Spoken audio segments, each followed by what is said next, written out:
brought to you by the QCCS Mackay Cutters. Hello and welcome along to Change the Game, proudly brought to you by the QCCS Mackay Cutters and Tropical Exposure.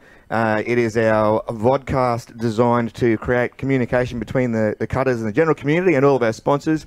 Thank you very much for QCCS for being a big part of everything we're doing. I've got two amazing Mackay fellas here today. I'd like to introduce to the panel Matt Surha. He's a great footballer. He is NRL Development Officer here in Mackay. Matt, welcome to the show. Thank you. Happy to be here. Excellent, excellent. It's good to see you. Also, the amazing Lyndon Francis. You can catch him on My 105 FM. He's a great sportsman. He's a great spokesman. We're going to be talking today about Closing the Gap, the initiative itself. Yes. Thanks for having me on, mate. You're very welcome, Lyndon. Very, very welcome. As I say, we've also taken this opportunity to have Lyndon do our acknowledgement to country, please. Yep. I would like to just acknowledge the traditional custodians on the land in which we've gathered today, the Yubira and Yuibara peoples. We pay respects to their elders, past, present, and emerging, who have held a cultural and spiritual connections to this land to this very day. Thank you, Lyndon. Thank you very much.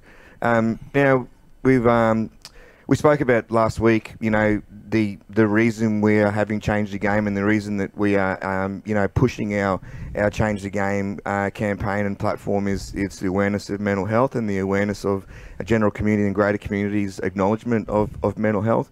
I'm going to expand on that today by talking about how proud the QCS Mackay Cutters are in also playing a big part in the history of Closing the Gap and the Close the Gap initiative and campaign, which is an Indigenous health initiative, yep. Designed to create healthier lives and create better outcomes and a better community for some of our Indigenous people. Obviously, Lyndon, tell us what do you know about the? Tell me the latest on Close the Gap. Okay, so the latest on Closing the Gap. It first started out in around about 2006, introduced by Ian Thorpe and Kathy Freeman in 2008, and then officially established in 2009 as far as I remember. Closing the Gap targets first started out with 7 individual targets for life expectancy, child mortality rates, education, and a few other little aspects of life. We managed to capitalise on 2 of those points on Closing the Gap, but now last year the Closing the Gap targets got expanded. So we've got more Closing the Gap targets, and also the initiative has also been put back onto the Indigenous people, because Indigenous people have been saying for a long time that we know the things that are affecting our communities and also how to close the gap, so to speak. So the great thing is that it has been put back onto Indigenous communities so they can take the forefront and run with it from the grassroots kind of led campaigns. And it's a wonderful initiative, as we've spoken about in our pre-production meetings. Obviously, there's been great community people and great Indigenous people, great Australians actually trying to close the gap for decades and decades and decades and decades. Yeah. And really this is a government initiative that's designed to add support. We've had over 200,000 Australians formally pledge their support since the Statement of Intent in 2007, and, yeah. And so we're really making some headway. And a big thing, Matt, for yourself, not only as a development officer, but as being a strong member of the community, how do you see Close the Gap, expanding through sport? Oh yeah, definitely. Especially in such a small, Mackay is a small community, but having that opportunities in sport, with trying to so we're linking with Deadly Choices, and there's a new Clontarf happening at Mackay State High School. So trying to have those working with those groups within sport and healthy lifestyles, I think is a great opportunity for Mackay.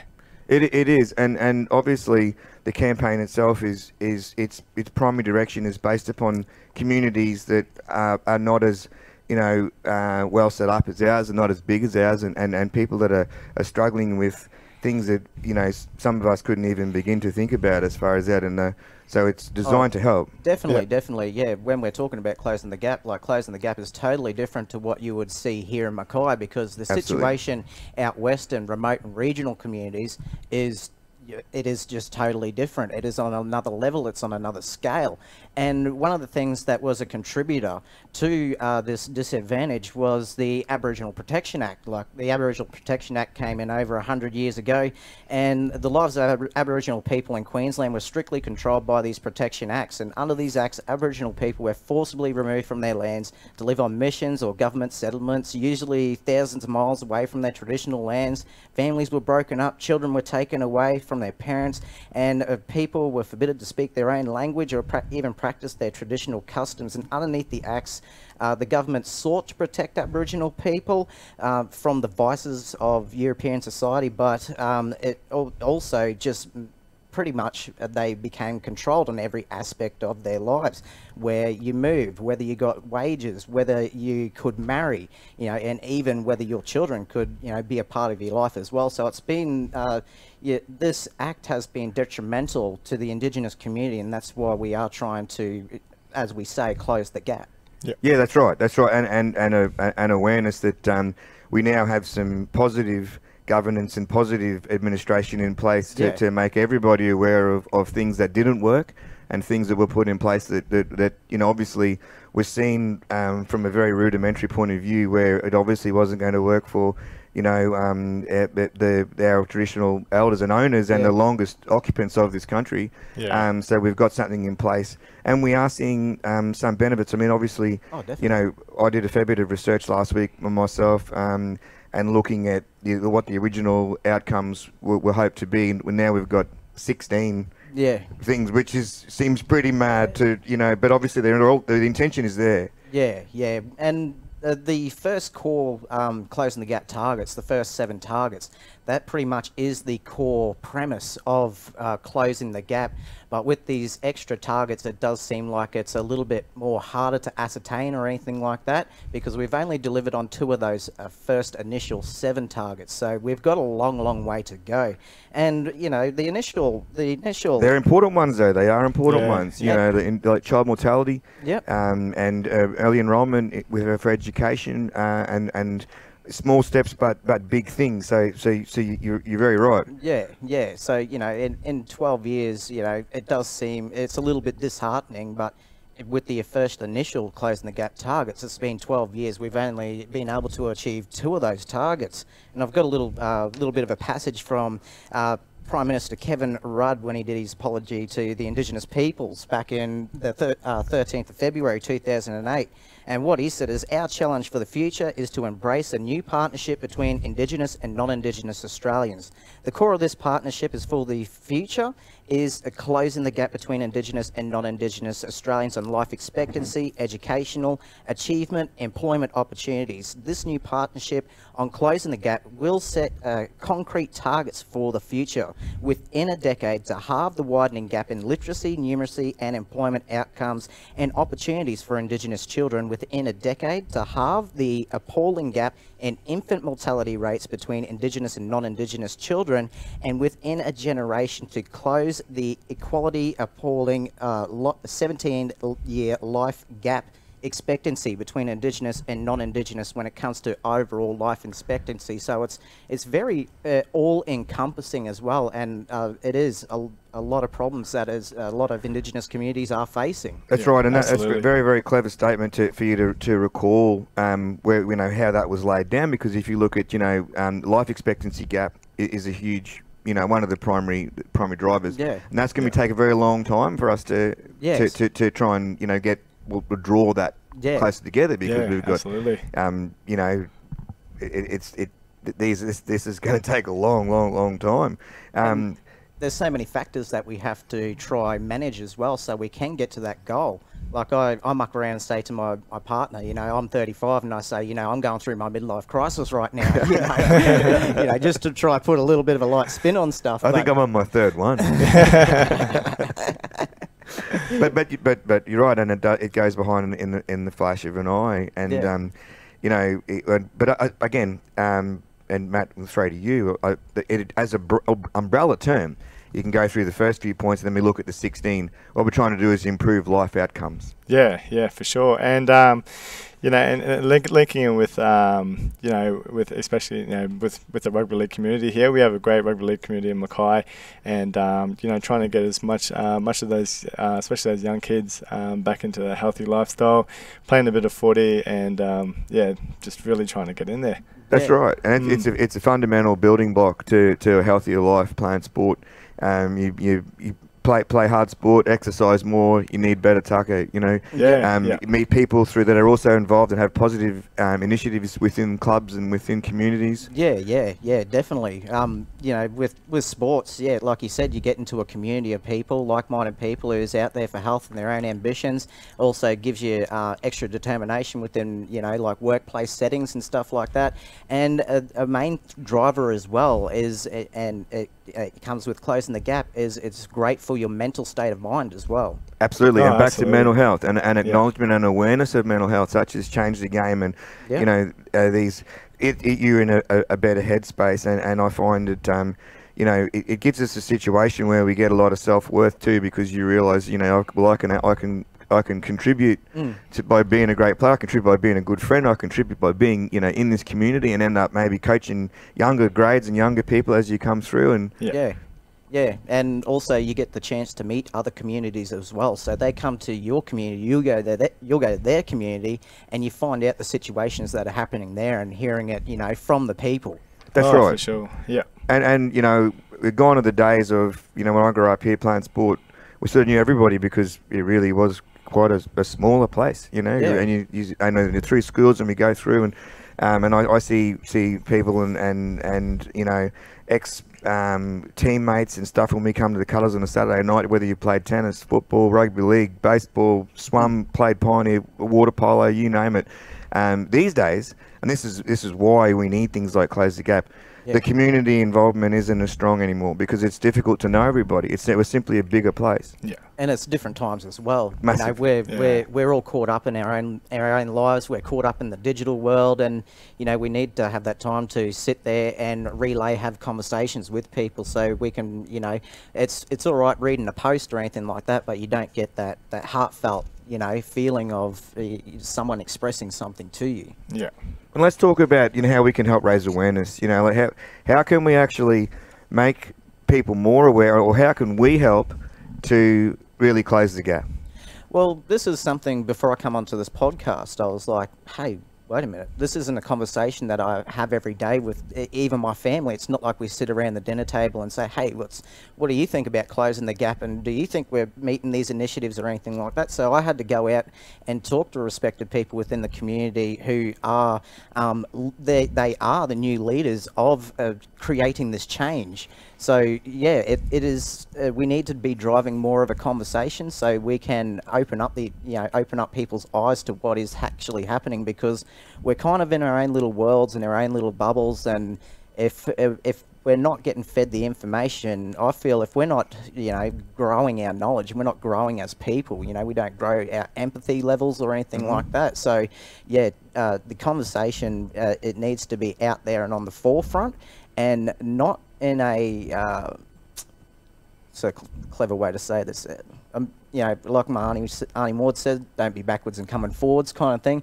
The conversation needs to be spoken with nuance. Yes.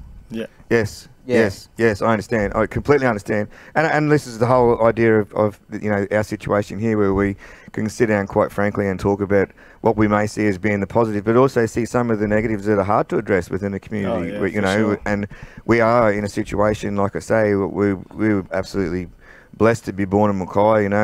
They say, if you won heaven in a raffle and you lived in Mackay, you'd probably rent heaven out. Yeah. But I, as I say, I really think, and we're talking about improvements in health, improvements in well-being, improvements in education, improvements in employment, improvements in justice, safety, housing, land and waters, languages. But you go to talk to some of the Western communities that we're talking about, even if you could achieve 2 of those things, would be a massive improvement. Oh, definitely. Every little incremental improvement is an improvement, on this man's life. It's an improvement on our elders' lives. It's an improvement on my young nephew's life. That's right. That's right. Yeah. And tell me, let's go back to sport, because the reason that that I really feel strongly about is that this is another fantastic initiative that the Cutters are proud to put their name to, a big brand. Yep. You know, part of the ISC. You've got wonderful people like Craig Bogarts, who's supporting, the club and sponsors that are supporting the club. It's a fantastic thing that the QCCS Mackay Cutters are acknowledging, these platforms as something and this is they're being part, or they're catalytic in starting the conversation by raising it up. Oh yes, definitely, and we've got a very big and strong South Sea Island, Aboriginal, Torres Strait and South Sea Islander community here in Mackay. So I feel the conversation is it's more apparent here in Mackay. Like we can talk about it a little bit easier. Yeah. Yep. Yeah. Cool. Yep. I mean, so you're also on the Pioneer Murray Court. Yes. Yep. Let's talk about that. Tell me about some of the improvements that you've seen in having that platform. Okay, so the Pioneer Murray Court is a court system. It came from down south. It was originally called the Curry Court system. So what we do is a lot of restorative justice, and also we look at what is happening in these kids' lives that is attributing to offending. Like if a kid's stealing a loaf of bread because they're hungry, then they are committing a crime, but they're hungry. There's factors that need to be considered. If a person's in a desperate situation, any human being, they're going, like we saw with all the hoarding with COVID-19, you're going to do what you got to do, kind of thing.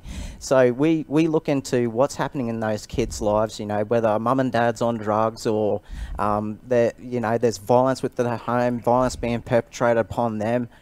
We look at those aspects and don't initially go, okay, you've done that, you're going to jail, or you're getting this sentence put against you, so to speak. So we look at what's happening in their life and try help them change, not change their life, but try get them on a different path. And with the restorative justice is where someone goes out and they go and steal a car, or they go break into someone's house. What we do is actually get them to sit over the other side of the table from the person that they've offended against.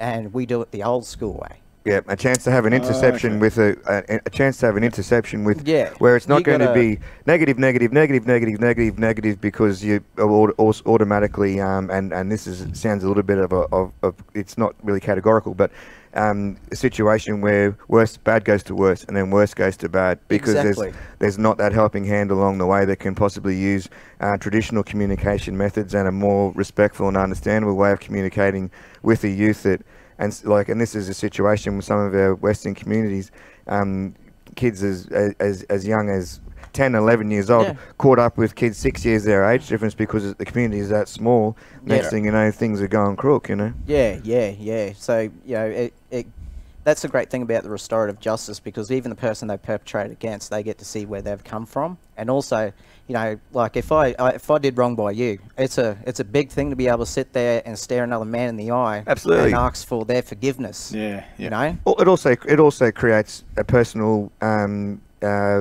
communicative level as well, where you realise, when it's just the item or the materialistic good, and someone knocks off a push bike, they don't understand whose push bike it is. It's a big difference to be able to understand that's the bike that somebody needs to get to school every day, and it took a lot of work for the parents to actually get and understand the background and reality and life, and like you said earlier, Lyndon, it's really important that now we've got some steps in place with Close the Gap, and if Close the Gap can be looked at, one of the steps that's restoring back to that word, the wrongs that were done in the early days of governance, where things were put in place where, let's face it, no one really knew.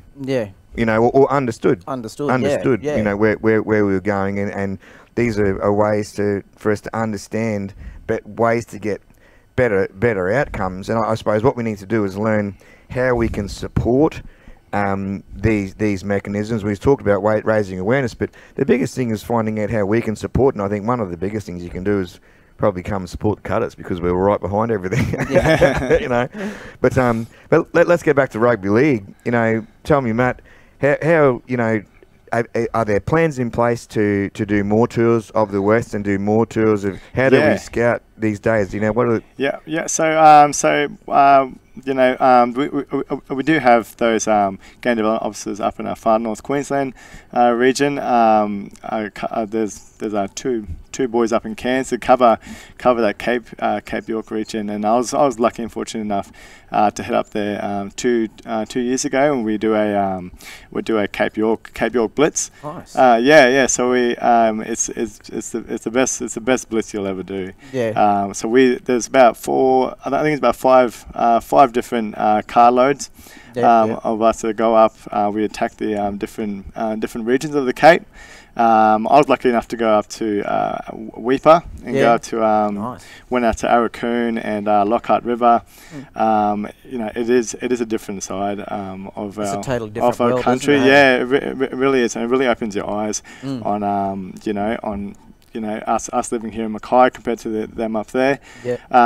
But it was we did have an awesome time up there. We went and played heaps of games with the kids, and we were just fortunate enough that one of those days we're at Arakoon was the first game of the State of Origin. State of Origin #1, and it was funny to see half of the community were half New South Wales, half Queensland. Oh, there's a divide. Even Arakoon. Yeah, it was a bit of a divide. And we started off. We had a bit of a touch afternoon playing game of touch, and we started off with about 10 different from ages, right from like 5 right up to Ended up 30 on 30 tackle. ended up about 30 on 30. We had little fellas from 4 years old right up to 50. But it was such a good week, and a good part to go to those different sides and get that vision of what they're doing up in the Cape as well. So Definitely. yeah. But yeah, other than that, we do have we do run our community days here, where we just try to bring as many kids as possible. I know I would do some stuff with the Daily Choices on their community days as well, just playing some touch and doing some giveaways and stuff like that. So, and that's the thing. One of the great, another initiative that's been driven through our local rugby league, and the Cutters have pushed it so much, is we have pathways now. We really do have pathways. So, through the Cutters. And into bigger and better things. So it's amazing that you guys are out there doing that. And tell us about the weekend. Who did you like on the weekend? Here? Yeah, no, good. You have to support the Cutters, and like they've done really well. From what I heard, it was a really close game in the ISC, and I think it was and that comes off the back of their pre-season. They've been on the field, in the gym, working hard to make 2021 a good year for them. So early days, only early days. Yeah. Well, Lyndon, thank you very, very much for being on the show. Absolute legend. Really like to see more of you throughout the year. Yeah, mate. I'll gladly come back on. Yeah, it's been fun. It's awesome to hear your input and intelligent views on the Close the Gap campaign. Cutters very proud to support the Close the Gap campaign. Matt, wonderful to have you on the show. Thank you very much. No worries. Thank you for having me. No doubt we'll see you throughout the year as well as we roll through many events. Thank you very much to QCCS Mackay Cutters for making this possible, and Tropical Exposure. And we will see you for Series 1, Episode 3 in a couple of weeks. Change the game. Proudly brought to you by the QCCS Mackay Cutters.